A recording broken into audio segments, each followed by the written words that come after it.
Olá, tudo bom? Aqui é a Alessandra dos Santos e hoje, isso aqui na verdade é um teste. É um teste de conexão, é um teste de uso da plataforma, essa é a primeira vez que uso essa plataforma, né?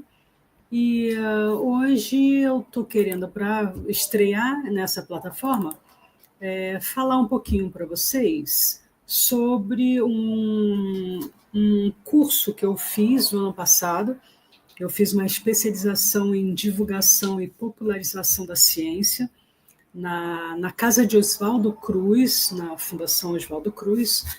E todo curso, né, toda especialização, a gente tem que desenvolver um tema de pesquisa, né, a gente tem o objeto de pesquisa e a gente, no final, apresenta um trabalho escrito, que é o nosso TCC. Então, diferente de um mestrado, por exemplo, ou um doutorado, que você tem uma banca que no meio, né, do processo da escrita, você apresenta essa banca o seu projeto, os primeiros resultados que você está tendo. No TCC, isso é porque o TCC não, a especialização ela acontece em um ano, né? Então não tem muito tempo para você pesquisar e só meio que no final apresentar para os professores, para os alunos, para recolher contribuições, porque na verdade é isso, né? A gente apresenta com a ideia de que a gente vai receber feedbacks, mudança de trajetória, talvez, sugestões. Então, isso na especialização acontece um pouco antes. A gente entra com um projeto e esse projeto é discutido junto com o orientador, né? E a gente vai construindo isso juntos e depois apresenta para as pessoas, né, dessa banca que seriam os professores e alunos. Então eu vou aproveitar desse momento aqui para apresentar para vocês essa prévia, na verdade, na verdade, vou apresentar para vocês a prévia do TCC que eu apresentei. Lógico que, ao apresentar, tiveram várias modificações. Mas eu vou vendo aqui com vocês, eu vou aproveitar também que essa é a primeira vez que eu faço isso e vou rever o que eu fiz, o que eu apresentei, e vou com vocês rememorando, né? Vendo o que eu pesquisei, o que foi que eu fiz. Então, olha só. Eu vou apresentar em tela cheia. Vou lá. Então, esse aqui foi a apresentação que eu fiz, né, para o curso de especialização em divulgação e popularização da ciência no ano passado. E o tema eu acho que o tema ficou o tema ficou exatamente esse. Ciência cidadã, uma resposta viável para pensar os desafios atuais da ciência.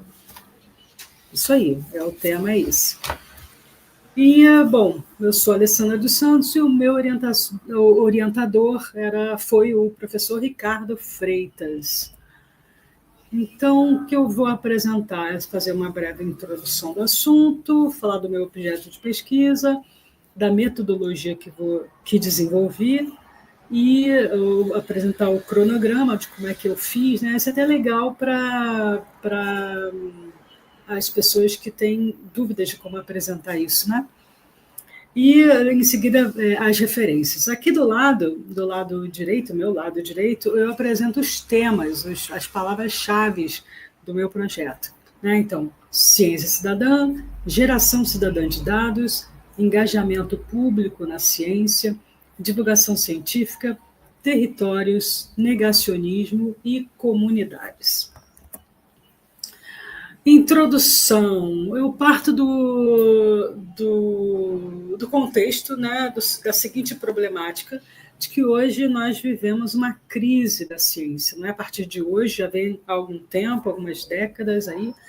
Então, eu parto do entendimento de que a ciência está passando por uma crise, que é uma crise de autoridade, confiança, legitimidade. Elas são crises ligadas a, por exemplo, um produtivismo excessivo, a pressão de publicar rapidamente, isso de um lado. Quem fala isso é a Isabelle Stengers, no livro Uma Outra Ciência Possível. Todo esse livro aqui, ó, Uma Outra Ciência Possível, ela fala sobre isso. Esse livro é bem interessante, é um manifesto por uma desaceleração da ciência, da editora Bazar do Tempo. Esse livro é de quando é esse livro? Foi a data dele, quando ele foi publicado? 2024. Essa edição é de 2024. Então, Isabelle Stengers, ela fala sobre isso, né, sobre a pressão de publicar rapidamente, e ele fala do manifesto de uma desaceleração das ciências. As crises são também causadas por campanhas de desinformação, pelo negacionismo, e isso são grandes desafios hoje em dia, quando a gente pensa nas mudanças climáticas, né? Quem fala muito dessa questão, todos eles, na verdade, falam um pouco disso de uma forma ou de outra, mas eu faço referência aqui a Naomi Oreskes. Ela fala no livro, qual é o livro da Naomi, que ela fala sobre isso, que eu usei, né, como referência. O livro, já vejo aqui, para falar das minhas referências, Oreskes, é o livro Why Trust Science? Por que acreditar na ciência? Né? É um livro de 2019. Outra crise da ciência quem, na verdade, eles defendem a slow science. Na verdade, aqui quem defende basicamente é a Isabelle Stengers, desse livro que eu falei. Ela defende uma ciência que deve ser mais lenta e focada em projetos relevantes para a sociedade, né? Projetos sociais e epistêmicos. Também defendem esses outros pesquisadores, né? Tem o Bruno Latour, Stephen Shapin, eu esqueci como é que pronuncia o nome dele agora. Todos eles defendem uma comunidade científica mais inclusiva, diversa e transparente, capaz de gerar resultados benéficos para a sociedade. O que é ciência cidadã? Eu fiz uma grande revisão de bibliografia para entender um pouco mais sobre ciência cidadã, mas aqui, como era o início do TCC, né, eu usei a definição inicial de Alan Irving, que é de 1995. E acredito que a ciência cidadã ela pode nos ajudar a enfrentar alguns desses desafios, né, que eu falei que a ciência enfrenta hoje em dia. Então, o que é exatamente essa ciência cidadã? Ela coloca o cidadão em contato direto com o processo de produção de conhecimento científico, ela reconhece outros saberes em espaços não legitimados, ela pode aumentar a confiança na ciência, porque as pessoas, né, o cidadão comum, estudantes, eles se tornam parte ativa do processo científico, né? Por exemplo, através da coleta de informações, através da interpretação de dados. Tem vários projetos de ciência cidadã no Brasil e fora, é muito mais fora as pesquisas sobre ciência cidadã, elas já acontecem há muito mais tempo fora do Brasil, e no Brasil tem mais ou menos, começa na década de 1990, né? Então tem uns 10, 20 anos, né? 20 anos. Então, então tem a coleta, a interpretação de dados, até mesmo na elaboração de perguntas, né? na produção mesmo da mão na massa do conhecimento científico. Então se fala muito que a ciência cidadã ela tem graus de abertura. Isso significa que O cidadão ele pode apenas ajudar na coleta de dados, mas ele não está para ele não acrescenta muita coisa, ele só coleta o dado e envia para o cientista. Por exemplo, ele tem muitos projetos ligados à área de biodiversidade, né? Então, ele pode fotografar peixes, pode ser um cidadão, um ribeirinho, e ele pode fotografar os peixes que pesca, os peixes que ele vê, e enviar para um WhatsApp, por exemplo, de uma determinada pesquisa, né? Então, ele só está fornecendo dados, né, para a pesquisa.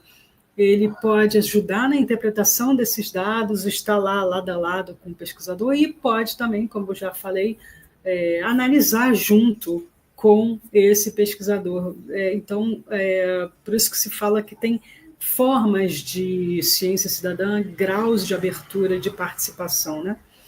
A ciência cidadã também pode auxiliar na ampliação da compreensão pública sobre métodos científicos e para a importância da ciência, ajudando também a combater a desinformação. E uma vertente, né, que eu posso dizer da ciência cidadã é a geração cidadã de dados. O que é isso? É um conjunto de metodologias concebidas ou adaptadas pela sociedade civil, que vai desde a coleta até a distribuição de dados, para retratar, analisar, avaliar questões de interesse público, valendo-se dos dados, né? Tendo esses dados que servem para a identificação de problemas ou potencialidades. Isso eu tirei do manifesto Geração Cidadã de Dados, de um grupo que eu vou até falar, porque é um grupo de ativistas, eu diria, né? Que estão dentro e pesquisam e fazem ações e práticas dentro dessa geração cidadã de dados e da ciência cidadã. Então, definindo um pouco mais o que é essa geração cidadã de dados, é o processo que envolve a participação engajada de pessoas que vivem em territórios periféricos e que se mobilizam em prol da solução de problemas em comum. Na verdade, aqui eu trouxe uma informação a mais, né? A geração cidadã de dados, ela se preocupa muito com os dados que não são oficialmente dados à população, são dados invisibilizados, são dados ausentes. E muitas vezes esses dados ausentes estão em locais que a sociedade, que o governo, né, as instituições governamentais, ou não tem muito acesso, ou por ser muitas vezes localizados em áreas vulnerabilizadas, não se tem muito interesse, né? Infelizmente. Então, o que acontece? Essas pessoas dessas áreas se organizam para buscar esses dados, para tirar foto por exemplo, tem uma iniciativa que a gente vai falar, que eu vou falar sobre problemas de saneamento básico.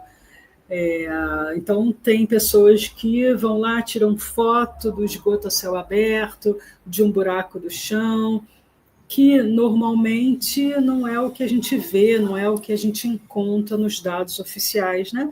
Até em coisas referente a números exatos de habitantes dentro de uma favela. E muitas vezes os censores, né, as pessoas que trabalham no censo, não conseguem ter acesso a muitos locais desses territórios.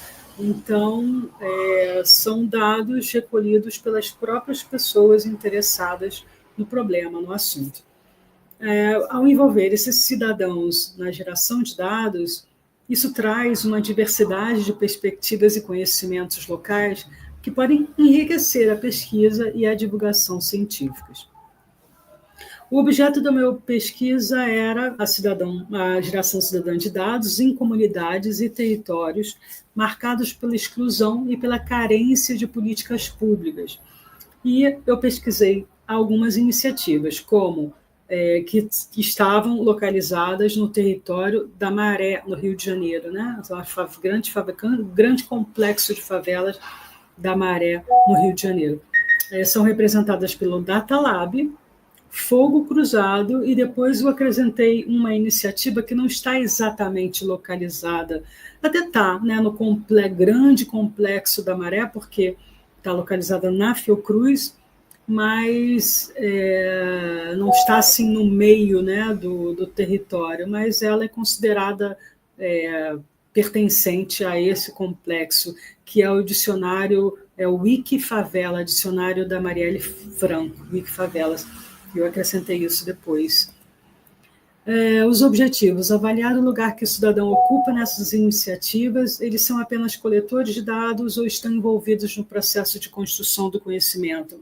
Tem até para essa investigação, que depois eu, né, na minha investigação de referências, nas minhas leituras, eu vou ver se essas iniciativas elas podem ser classificadas, né, em tipos, do tipo, elas são apenas ligadas a pessoas que coletam os dados, elas são ligadas às pessoas que podem contribuir com os dados, então, colaborar de alguma forma. Então, tem algumas diferenciações terminológicas, né, para avaliar a participação e engajamento das pessoas nesse processo. Outro objetivo é refletir sobre o engajamento do cidadão no processo de produção do conhecimento científico e contribuir para o debate sobre o processo de compartilhamento de autoridade na ciência.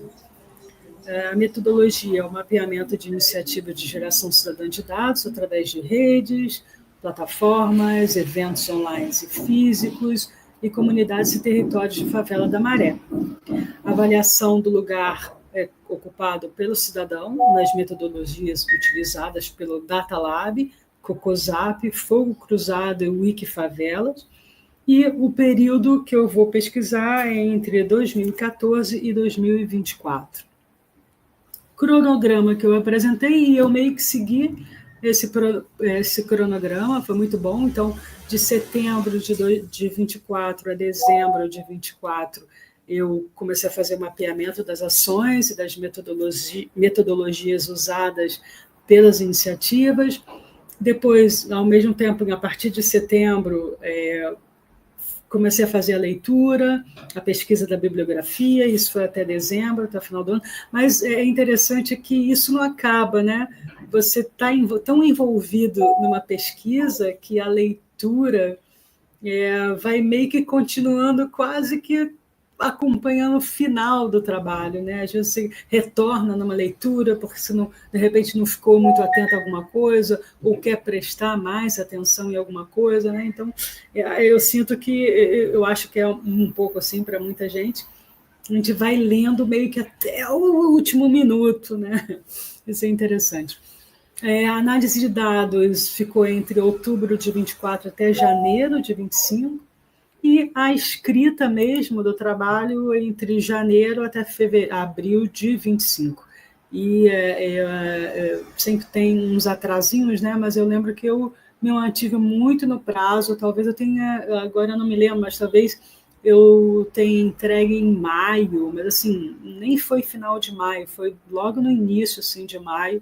Então, fiquei muito feliz com o meu cronograma, eu consegui seguir, né, e elaborando junto com o meu orientador a forma como ia fazendo e construindo o texto, né? Então foi muito bom. Que mais? Aqui eu apresento algumas das primeiras referências que eu comecei a ler, né? As referências que falavam principalmente dessa crise da ciência, né? Então eu cito aí a Bensaude Vincent Bernadette, o Bensaude Vincent, não sei como é que se pronuncia, o Alan Irving, o Bruno Latour, o Manifesto pela Ciência Cidadã, a Naomi Orestes, Paulinho Mota, quando fala da Rede de Geração Cidadã de Dados, Stephen Chapin, Shaping, a Verdade, que estamos vivendo uma crise da verdade, e Isabelle Stenger, Uma Outra Ciência Possível. Então é isso, obrigada por quem viu, está vendo, e obrigada para mim, porque isso aqui é um exercício também de fala, né, de exposição, de estar, de alguma forma, mostrando um trabalho que foi feito já. Isso aqui é o início da escrita, né?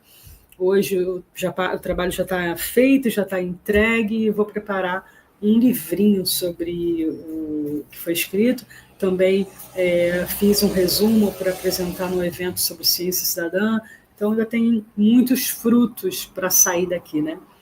Então, eu agradeço quem participou, quem está aqui agora ao vivo, quem vai ver depois. E é isso. Vou acabar por aqui. Tchau, tchau.